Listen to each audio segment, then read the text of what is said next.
Hello and welcome to another fun-filled edition of Adam's Music Box. Well, Michael Jackson is the undisputed heavyweight and king of pop. And the only thing that's in dispute is when was his finest hour? When was his greatest era? Thriller, of course, is the studio album that everyone remembers as being huge. Bad was the studio album that sort of cemented Jackson's ownership of the 80s. Off the Wall was the album where he sort of came out and reinvented himself as an adult artist as opposed to a soulful member of a band with his brothers who also did solo albums, but of course as a kid. But there's a strong argument to be made that the myth, the man, the legend, the tremendous artist was actually at his peak in 1995 when he released a hybrid album that was one part compilation of all his greatest hits and one part an album with a lot of new songs, all of which, well, or most of which I should say, became hits in very short order. And this was, of course, Michael Jackson history. Now, the album was released on so many different formats. It's hard for me to think of an album released in more formats. It was released on LP, it was released on CD, it was released on cassette, it was released on mini disc. Remember those? It was released in video form because all of his music videos were reissued for the home video market on VHS and that wonderful format that I loved so much, Laserdisc. It was an album where the promotion behind it was one of the most expensive promo runs ever. They were building statues, they were building billboards.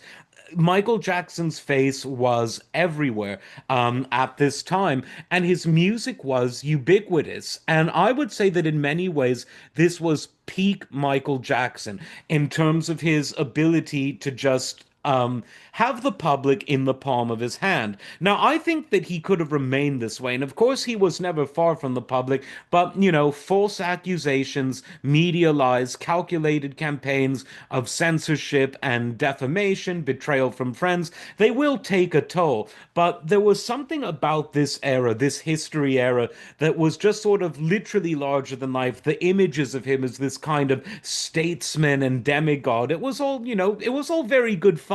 But there was some truth to the fact that he was sort of the last larger than life superstar. And don't get me wrong, there have been superstars since, but their superstardom tends to be more confined to certain segments. And of course, Jackson did have certain segments that were more responsive to his music and artistry than others, but he was the lost artist that everyone knew, and almost everyone had at least one favorite Michael Jackson song, while most people had at least a handful. And most of them wound up on this album that was just sort of it's always risky. A compilation album mixed with new material is always risky. But Michael proved that you can not only pull it off, but you can pull it off in a manner that's artistically valid, production wise, and sort of packaging wise solid, but also in a manner that continues to attract new fans. He was really at the top of his game then.